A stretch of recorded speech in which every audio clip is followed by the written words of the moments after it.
새해를 허락하신 하나님께 감사와 찬양을 올려드립니다. 하나님께서 얼마나 좋은 날을 주셨는지, 오늘은 또 이렇게 오는데 날이 얼마나 좋은지요. 1월 1일이라고는 생각할 수 없는 굉장히 포근하면서도 맑은 날이 또 이렇게 오늘 1월 1일에 펼쳐진 것 같아요. 하나님께서 정하신 기한과 때를 따라서 한 해가 이렇게 정해져서 돌아가는 것은 참으로 신묘막측한 일인 것 같습니다. 새로운 해가 어떻게 정해지는지 잘 아실 거예요. 지구의 공전 주기와 관련이 있습니다. 지구가 태양의 주위를 한 바퀴 도는 것이 한 해예요. 정확하게 얘기를 하면은 365일 하고도 한 4분의 1일 정도를 더 돌죠. 그래서 365보다 조금씩 25%가 더 돌기 때문에 4년에 한 번씩 뭐가 있습니까? 윤달이 있습니다. 예, 지구과학을 꽤 잘하시는 것 같아요.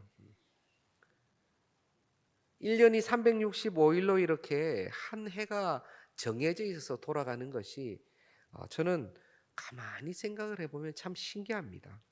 하나님께서 어떻게 이렇게 만들어 주셔가지고, 물론 우리 중반구, 우리나라의 위도가 비슷한 곳은 사계절이 나타나지만 북극이나 남극은 그렇지 않죠. 그러함에도 불구하고 전체의 지구가 한 해를 거의 365일로 매번 동일하게 반복이 된다는 것은 하나님께서 이렇게 세팅을 해놓으신 거잖아요. 저는 그렇구나. 그래서 한 해를 마무리하고 한 해를 시작하는 것은 참 중요하구나. 하나님께서 잘 정리하기를 원하시고 또 새로운 시작을 잘 하기를 원하시는 것입니다. 어떻게 본다면 매해 우리에게 새로운 결단을 요구하시고 새 마음을 공식적으로 품기를 원하시는 것 같다는 생각도 드는 것입니다. 어제 우리는 송구영신 예배에서 새로운 피조물로서 주님께서 지신 치욕의 짐을 우리가 지고 예배자로 삶의 제사를 올려드리면서 주님께 나아가자고 그랬습니다. 그러할 때에 평강과 때마다의 새로움과 우리의 속사람이 날로 새로워지고 젊어지는 은혜의 선물을 우리 주님께서 주신다고 나눴어요. 오늘 스가랴 말씀을 나누면서 신년 감사예배의 말씀으로 받으면서 우리는 조금 명확히 더 알고 있어야 될 부분들이 있습니다.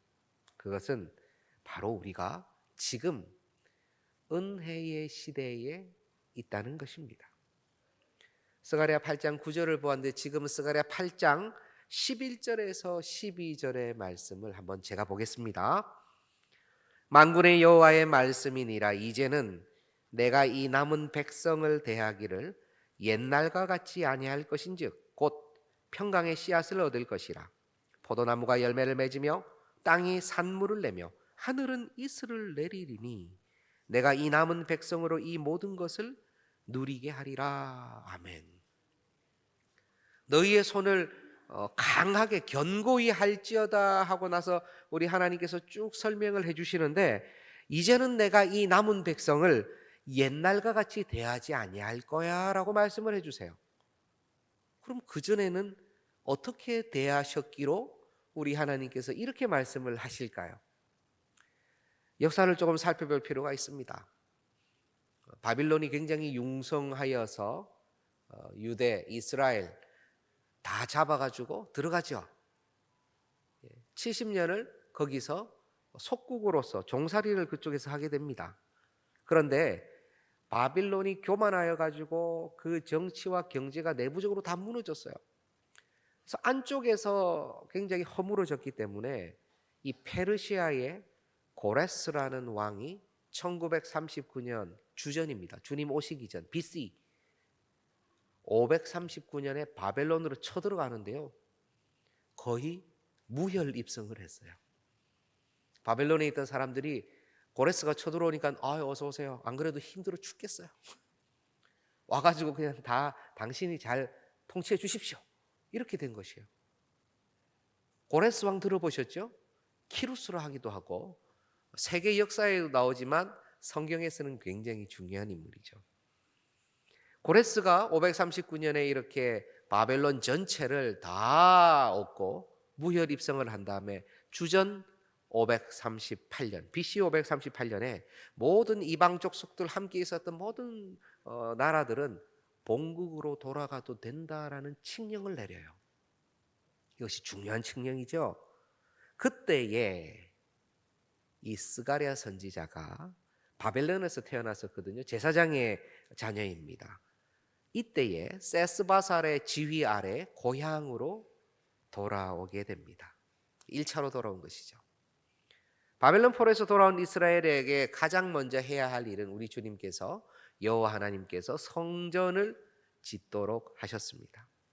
돌아오자마자 성전의 기초를 이렇게 다지려고 했는데 어떤 일인지 한 2년 정도 이렇게 지지부진했어요. 성경은 왜 이것이 지지부진했는지 명확하게 이야기하고 있지는 않지만 아마도 처음 인도하였던 세스바살이 이 성전의 지대를 놓거나 이것을 인도하는 데는 조금 리더십에 부족함이 있지 않았나라고 학자들이 많이 생각을 합니다. 그래서 2년 후에 이제 성전의 기초를 쌓게 되거든요. 건물을 지으면 기초를 닦아야 되잖아요. 그런데 기초를 닦고 나서 주전 536년에 지금 2년이 지났는데 왜 거꾸로 줄어들지라고 생각하면 아직 BC의 개념을 생각해 주셔야 됩니다. 점점 줄어들어서 지금 0으로 가고 있는 거예요. 538년에 와가지고 2년 있다가 주전 536년에 기초를 놓았으면 이제 건축을 해야 되잖아요. 성전 건축을 해야 되는데 지대만 쌓아놓고 성전 건축도 뚝 멈춰진 것입니다. 그렇게 해서 시간이 1년, 2년, 5년, 10년, 15년이 지나서 16년까지 이르게 된 것입니다. 바벨론으로 끌려가기 전에 여호와 하나님의 사랑을 이스라엘이 많이 받았을까요? 아니요. 얼마나 우리 여호와 하나님의 마음을 속상하게 했으면은 오죽하면 바벨론으로 끌려가게 하셨을까요? 바벨론으로 끌려갔을 때 주님의 보호 아래 있었지만 그들은 역시 징계 가운데 있다고 생각했을 것입니다. 그들이 다시 돌아와서 성전을 지으라는 여호와 하나님의 명령에 불순종하고 자기의 편벽한 집을 먼저 만들고 어쩔 수 없다, 방해자가 있으니 우리는 할 수가 없다, 그냥 살고 볼 일이다라고 생각하면서 자기의 생활을 구축하면서 나아갈 때에 우리 여호와 하나님께서 역시 마음이 시원치 않으셨다는 거예요. 그래서 하나님께서 하늘의 창을 닫으시고 복의 문들을 닫으셨어요. 이들의 모든 상황이 힘들어졌습니다. 그런데 이제는 그전까지는 죄악을 징계하시는 하나님, 질투하시는 하나님, 한 대로 갚아주시는 하나님의 느낌이 이스라엘 백성에게 있었다면 이제는 달라졌다. 내가 이제 은혜와 자비를 베풀기로 원한다. 평강의 씨앗을 얻을 것이다. 열매를 얻을 것이다. 하늘은 이슬을 내릴 것이다 라고 말씀하고 계신 거예요. 스가랴 8장 15절을 한번 제가 볼까요? 이제 내가 다시 예루살렘과 유다 족속에게 은혜를 베풀기로 뜻하였나니 너희는 두려워하지 말지니라. 아멘. 여호와 하나님께서 은혜를 베풀기로 작정하셨습니다. 두려워하지 말라고 하십니다. 이스라엘 백성이 뭘 특별히 잘하고 뭔가 뛰어나서가 아니에요. 하나님께서는 이제는 은혜를 베풀어야 되겠다. 원래 그것이 하나님의 계획에 있었겠죠. 주님께서 풀어주시는, 해방시켜주시는 시대가 되었습니다. 긍휼의 시대, 은혜의 시대가 된 것이죠. 이를 신약에서 바울 사도는 성령의 감동하심으로 또 이렇게 선포를 합니다. 고린도서 6장 2절을 볼까요? 우리 한번 이건 같이 읽어봅시다. 이르시되 내가 은혜 베풀 때에 너에게 듣고 구원의 날에 너를 도왔다 하셨으니 보라 지금은 은혜 받을 만한 때요 보라 지금은 구원의 날이로다. 아멘. 아멘. 스가랴 선지자를 통하여서, 학개 선지자를 통하여서, 에스라 선지자를 통하여서 바벨론에 끌려갔다가 돌아온 이스라엘 백성에게, 자 이제 여호와 하나님께서 너희에게 은혜를 주실 때가 되었다라고 하는 그 은혜의 시대는요, 쭉 연결이 되어 가지고 예수님께서 오시고 예수님께서 모든 공생애를 다 감당하시고 난 뒤에 이제 완벽한 은혜의 시대가 된 것이에요. 해방의 시대가 된 거예요. 이런 시대를 그전에는 경험하지 못했어요. 지금이 바로 은혜의 때입니다. 구원의 날입니다. 지구가 태양 주위를 한 바퀴 돌고 다시 돌아와서 새롭게 시작하는 지금 이 새로운 시작의 지점에 여호와 하나님께서는 지금 다시 선포하건대, 지금 다시 너희에게 알려주건대 지금이 은혜 받을 만한 때요, 구원받을 만한 때라는 것이에요. 우리는 이렇게 들어도 한 해가 지나가면 또 이렇게 옅어집니다. 흩어져요. 마음이 흩어집니다. 그런데 지금이 어떤 때입니까? 바로 다시 은혜를 받을 때고 다시 성령 안에서 많은 이들이 구원을 받을 때라는 거예요. 그 당시로 돌아간다면 스가랴 선지자는요, 그러하기 때문에 지금 은혜를 받는 때이기 때문에 너희가 지금 성전을 짓는 그 일에 손을 견고하게 하라고 선포하는 것입니다. 성전을 짓는 그 일에 너희의 손을 견고하게 하라. 지금이 은혜 받을 만한 때이기 때문이다 라고 우리 여호와 하나님께서 말씀하고 계신 것입니다. 너희의 손을 견고히 할지어다 할 때 이 구절이요, 9절 13절에 나오는데 만군의 여호와께서 하신 말씀이에요. 만군의 여호와라고 할 때 이 만군의 여호와 체바오트라고 하는 이 단어는 전쟁에 능하신 여호와 하나님, 모든 군대, 모든 장병, 우주의 모든 장병들을 다스리시고 그 위에 서시며 전두 지휘하시는, 명령을 내리시고 이끄시는 장수의 모습인 여호와 하나님을 그리면서 고백하는 단어예요. 여호와 체바오트, 만군의 하나님.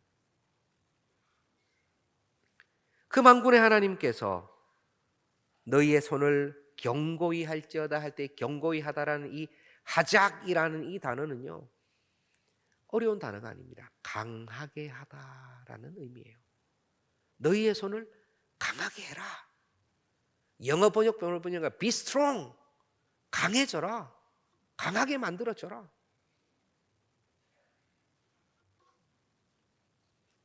은혜의 시대에 그 당시에 이스라엘 백성이 해야 할 일은 바로 성전을 짓는 일을 마무리하는 것이었어요. 학개 선지자는 이제 너희가 성전을 지어야 된다고 권유하고 권고하였다면, 스가랴 선지자는 이제 성전을 마무리해야 된다라는 메시지로 이제 선포를 한 것입니다. 그렇다면 바로 지금 그 은혜의 시대에 우리 여호와 하나님께서는 자비를 베풀어 주시면서 왜 이스라엘 백성에게 성전을 지으라고 했을까요? 그 이유는 성전을 짓는다는 것은 바로 하나님께서 이전에 어떤 은혜를 주셨는지를 다시 기억하는 일이기 때문입니다. 성전을 짓는다는 것은 바로 출애굽까지 돌아가는 거예요. 아니, 더 돌아가요. 아브라함의 때까지 돌아가는 거예요. 아브라함이 제단을 쌓았더라에서부터 쭉 와서 출애굽 때의 장막을 지나가지고 다윗이 짓고자 했었던 그 성전에서 솔로몬의 아름다운 성전이 지어지고, 그들이 죄악 가운데 그 성전이 다 무너지고 회파되고 쫓겨나고 잡혀가고 와가지고 다시 성전을 짓는다는 것은 여호와 하나님께서 평생의 나를 이끄셨다라는 것을 고백하는, 기억하는 도구가 되는 거예요. 성전을 지어야 했습니다. 또 그들이 짓는 성전은 그들이 잘 알지는 못하였지만 오실 예수 그리스도를 상징하는 역할을 하기 때문에 그들은 지어야 되는 거예요. 그 성전은요, 어차피 나중에 다 무너집니다. 아니, 무너질 성전을 왜 짓습니까? 지어야 돼요. 그 성전이 서 있음으로 말미암아 예수 그리스도가 오셔서 저 성전이 바로 내가 되는 것이고, 저것은 무너지나 나는 다시 살게 되는 것이고, 저 성전 중심으로 살았던 모든 신앙의 생활이 바로 나 중심으로, 예수님 중심으로 되는 것에 대한 증거가 돼야 되는 거예요. 성전이 지어져야 됩니다. 이때에는 무엇보다도 성전을 거기에 짓는다는 것은요, 이스라엘 백성에게는 하나님 중심, 예배 중심으로 살아야 함을 그들 가운데 선포하는 거예요. 이스라엘 땅에 성전이 하나 있습니다. 때가 되면 다 모입니다. 이 방사 형태로 이렇게 다 흩어져 있는 거예요. 이 성전의 이 뭐라 그럴까요? 발이라고 그래야 될까요? 아주 작은 서브라고 해야 될까요? 그 회당입니다. 회당. 그 디아스포라 교회에서는 성전까지 가지 못하니까 그 마을마다 뭐가 있어요? 다 회당이 있습니다. 회당을 어디 세우냐면 딱 마을의 중심에 세워요. 그래야지 최소 거리로 회당이 올 수 있으니까. 안식일에 많이 걸으면 되지도 않지만 최대한 빨리 잘 모이기 위해서 마을의 딱 중심에 세워요. 그 말씀은 우리가 하나님을 예배하고 신앙생활을 함에 있어서 이 성전 생활, 성전 중심의 생활은요, 중심에 딱 세워져 있는 거예요. 그걸 선포하는 것입니다. 그래서 지금 바벨론에서 잡혀갔다가 다시 온 이스라엘 백성은 성전을 세워야 되는 거예요. 은혜의 시대, 긍휼의 시대에 그들은 성전을 짓기 위해서 그들의 손을 견고하게, 강하게 만들어야 했던 것입니다. 새롭게 펼쳐진 2024년, 여전히 우리는 은혜의 시대에 있습니다. 자비의 시대에 있어요. 주님께서 도끼 자루가 나무 그루터기에 놓여 있다고, 나무 밑둥에 놓여 있다고 말씀하셨죠? 이제 곧 종말이 다가옵니다. 종말이 오기까지는요, 은혜의 시대, 구원의 문이 열려 있어요. 죽게 돌아와야 될 자가 돌아와야 되는 거예요. 이 은혜의 시대에 구원의 문이 열려 있고 여기 와야 할 영혼들이 예비되어 있는 이때에 우리 주님께서는 역시 우리의 손이 견고해지기를, 강해지기를 원하십니다. 무엇을 위해서 그렇습니까? 바로 영적 성전을 짓는 일에 우리의 손이 견고해지기를 원하시는 거예요. 우리의 손이 견고해진다, 강해진다 하면 어떤 것이 생각이 나십니까? 이전에 뽀빠이 같은 경우에는 아주 손이 아주 견고하지요. 한쪽 손만 아주 강했던 기억이 납니다. 요즘 히어로물 영화에서 막 특별한 영웅들을 보면 얼마나 손에 힘이 셉니까? 일전에 TV를 보았는데요, 세계 팔씨름 대회 1등 선수, 영국에 있는 선수를 봤는데 얼굴도 잘생겼어요. 그런데 팔에 태생적으로 태어날 때부터 다른 일반인들보다 한 2.5배의 크기인 거예요. 이 팔뚝도 그렇고 손도 그렇고요. 세계적인 선수가 같이 팔씨름을 하려고 같이 팔을 딱 잡으면 마치 어른이 아기 손을 잡고 있는 것 같아요. 그냥 느낌으로도 도저히 이길 수 없을 것 같아요. 그게 강한 손이 되는 것인지, 그게 견고한 손이 되는 것인지, 그럼 영적으로 스트롱해지는 것은, 견고한 손이 되는 것은 어떤 의미냐 말입니다. 이스라엘 백성이 성전을 지어야 했던 이유와 동일합니다. 우리의 손이 견고해진다는 것은요, 이스라엘 백성이 성전을 짓기 위해 그 손을 견고히 하는 것과 동일한 원리예요. 앞서 말씀드린 것처럼 우리 성전을 짓는 것이 하나님께서 어떤 은혜를 역사적으로 평생을 주셨는지를 기억하는 도구가 된다 그랬죠. 우리 역시 마찬가지입니다. 우리의 손을 강하게 해서 하나님께서 어떤 은혜를 주셨는지 분명히 기억하고 확신해야 돼요. 그러려면 어떻게 해야 됩니까? 주님의 말씀을 때마다 들으셔야 합니다. 하나님의 말씀을 때마다 듣고 아멘으로 화답하셔야 되고요, 때마다 묵상하고 곱씹으면 내가 어떤 자인데 주께서 이렇게 구원해 주셨는지, 나를 어디에서부터 편날개로 나를 싣고 날개로 실어서 나를 구해 주셨는지, 인생의 애굽 땅 광야 어떻게 지나오게 하셨는지를 하나님의 말씀을 통해서 우리를 기억나게 하시는 거예요. 다른 게 없습니다. 하나님의 말씀이 내 안에 들릴 때에 여호와 하나님께서 나를 이렇게 사랑해 주셨구나. 말씀의 선포, 말씀의 흥왕함을 사모하고 소원하고 진행하는 것이 바로 이 시대 지금 우리의 손을 견고하게 하는 것이에요. 어떻게 이 일을 할 수 있습니까? 요한복음 4장 23절을 제가 보겠습니다. 아버지께 참되게 예배하는 자들은 영과 진리로 예배할 때가 오나니 곧 이때라. 아버지께서는 자기에게 이렇게 예배하는 자들을 찾으시느니라. 아멘. 우리의 손을 견고하게 하는 방법은요, 예배가 살아나도록 하면 됩니다.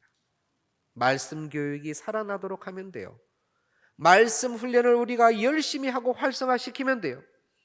다음 세대, 청년의 세대 안에 말씀의 부흥이 일어나면 바로 그들의 손이 견고해지는 거예요. 영적 성전이 지어지는 것입니다. 우리는 이 일을 위해서 2024년 최선으로 달려가야 될 거예요. 하나님, 말씀의 흥왕함을 더하여 주옵소서. 그 말씀으로 말미암아 영적 성전을 짓는 우리의 손이 견고하도록 역사하여 주옵소서. 우리의 기도 제목인 것입니다. 두 번째는 우리 성전이 오실 그리스도를 상징하는 역할을 한다고 말씀드렸죠. 그래서 성전을 이스라엘 백성이 지어야 한다고 말씀을 드렸습니다. 오늘 지금도 마찬가지예요. 우리는 오신 그리스도가 선지자 예언하고 모든 성경이 증거하고 말씀 그 자체이며 살아계신 온전한 성전이심을 이제는 우리는 증거해야 됩니다. 그들은요, 오실 예수 그리스도를 위하여 성전을 지었다면 이제 우리는 이미 온전히 지어진 예수 그리스도가 성전이심을 증거해야 되는 거예요. 요한복음 2장 20절 21절 제가 보겠습니다. 유대인들이 이르되 이 성전은 46년 동안에 지었거늘, 헤롯 성전을 얘기합니다. 네가 3일 동안에 일으키겠느냐 하더라. 그러나 예수는 성전된 자기 육체를 가리켜 말씀하신 것이라. 아멘. 가만히 생각해 보면 이런 그 건물, 우리가 생각하는 그냥 성전 뭐 그냥 한 건물 아니야? 라고 생각을 하면 3일 만에 어떻게 저떻게 하면은 부실 공사라도 지을 수 있지 않을까? 라는 생각을 하실 수 있지만 이 헤롯 성전, 46년 동안 지어졌다라고 하는 이 헤롯 성전은요, 크기가 어느 정도냐? 축구 경기장보다 더 큽니다. 그렇게 아름다웠어요. 그 전체가 성전이라고 했어요. 3일 동안 지을 수 있겠습니까? 도저히 불가하다는 생각이 드는 거예요, 유대인들은요. 그런데 예수님께서는 너희가 다 허물어라. 내가 3일 만에 지어내겠다. 자신의 육체를 말씀하신 것이라. 스스로를 성전이라고 말씀하셨어요. 요한계시록 21장 22절은 같이 한번 읽어보겠습니다. 합독합니다. 성 안에서 내가 성전을 보지 못하였으니 이는 주 하나님 곧 전능하신 이와 및 어린 양이 그 성전이심이라. 아멘. 어린 양이 성전이시기 때문에 그 하늘에서는 성전을 볼 수가 없어요. 우리 주님이 성전이시라는 것입니다. 이전에 이스라엘 백성이 오실 예수 그리스도 예비해야 되는데 우리는 이제 그리스도를 증거하는 사명을 감당해야 된다고 그랬죠. 바로 이 일을 증거하고 예수 그리스도의 주되심, 온전한 성전이심을, 모든 이에게 구원을 베푸시는 그 방패이심을, 구약이 예언한 그분이 우리 구주이심을 증거하는 것이 2024년 오늘 우리의 손을 견고하게 만드는 것입니다. 세 번째, 그들이 성전을 지어야 되는 이유가 하나님 중심, 예배 중심으로 살아야 함을 그들 안에서 선포해야 된다고 제가 말씀을 드렸어요.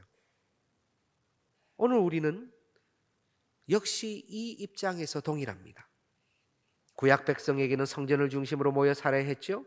그런데 우리는 지금 무엇 중심으로 살아야 됩니까? 예수님 중심으로 살아야 돼요. 그런데 예수님께서 어디 계십니까? 내 안에 계세요. 우리의 심령 안에 계세요. 그러면 예수님 중심으로 산다는 것은 무슨 말씀이냐? 내가 모시고 있는 예수님을 보시고 내가 가는 곳, 내가 머무는 곳, 일하는 곳, 섬기는 곳, 바로 그곳이 하나님 중심, 예배 중심이 되어야 함을 말씀하고 있는 거예요. 우선순위를 말씀하고 있는 것입니다. 오늘 소금과 빛, 빛과 소금의 역할에 대해서 우리 찬양대가 올려드렸는데요. 빛은 뚜렷이 무엇인가를 하려고 몸부림치지 않아도 빛입니다. 소금은 뿌려 놓으면, 자기가 소금이면 그냥 자기가 자기 역할을 해요. 그리스도인은 어떤 자인지 아십니까? 어디다가 뿌려 놓으면 죄송합니다. 어디다가 뿌려 놓으면요, 그곳에서 예배하고 섬기고 거기서 말씀 증거하고 그곳이 하나님 나라가 되기 위해서 애쓰는 그러한 자들이 그리스도인이라는 거예요. 얼마나 은혜롭습니까? 그냥 어디 오지에 뿌려놔도 그곳에 교회가 서고, 저곳에 두 사람 뿌려놓으면 거기서 함께 만들어서 교회만 예배드리고, 그것이 맞는 거예요. 하나님이 원하시는 겁니다. 우리 안에 예수 그리스도를 모시고 있기 때문에 이제 하나님 중심, 예배 중심, 성전 중심으로 산다는 것은 예수 그리스도를 모시고 우리가 가는 곳마다 그곳이 하나님 중심, 예배 중심, 예수 그리스도 중심이 되도록, 변화가 되도록 우리의 역할을 감당하는 것입니다. 우리가 가정에서 섬기고 계십니까? 가정이 어떻게 되어야 될까요? 하나님 중심, 예배 중심, 예수 그리스도 중심이 되어야 되는 거예요. 우리 자녀들의 생각이 하나님 중심, 예배 중심, 예수 그리스도 중심이 되도록 간절히 기도하고 있어야 되는 거예요. 쉽지 않죠. 이 시대의 조류가 얼마나 악하고 강합니까? 내가 있는 곳 직장에서 하나님 중심, 예배 중심, 예수 그리스도 중심 하다가 직장 잃을지도 몰라요, 요즘요.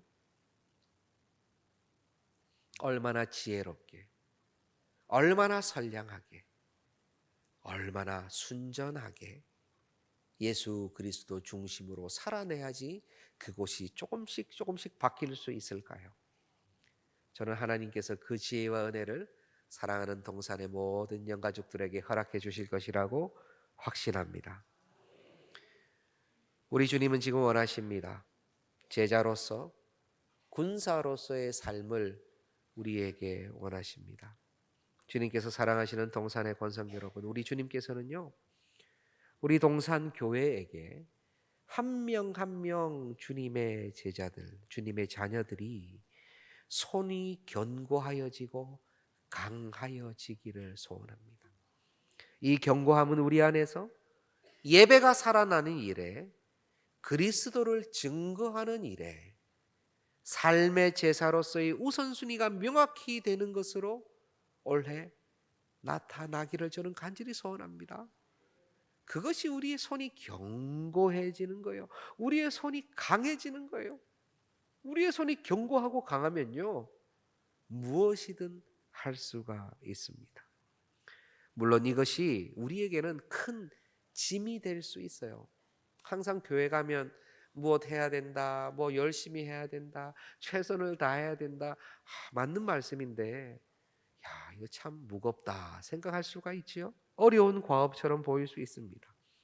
이때에 저는 우리가 함께 베드로전서 5장 10절을 함께 보기를 원합니다. 이 말씀, 귀한 말씀, 우리 한번 같이 합독하십시다. 함께 봅니다. 모든 은혜의 하나님 곧 그리스도 안에서 너희를 부르사 자기의 영원한 영광에 들어가게 하시니가 잠깐 고난을 당한 너희를 친히 온전하게 하시며 굳건하게 하시며 강하게 하시며 터를 견고하게 하시리라. 아멘. 아멘. 우리 베드로전서 5장 10절 잠시 좀 띄워주십시오. 화면에 좀 띄워주십시오. 제가요, 이 말씀을 보면서 마음이 너무 뜨거워졌어요. 우리가 막 해야 되고 막 이 푸시업 하고요, 막 근육을 길러가지고 우리의 손을 막 강하게 하려고, 하나님 제 손아귀 힘이 강해지게 해주십시오. 근육의 힘이 자라게 해주십시오.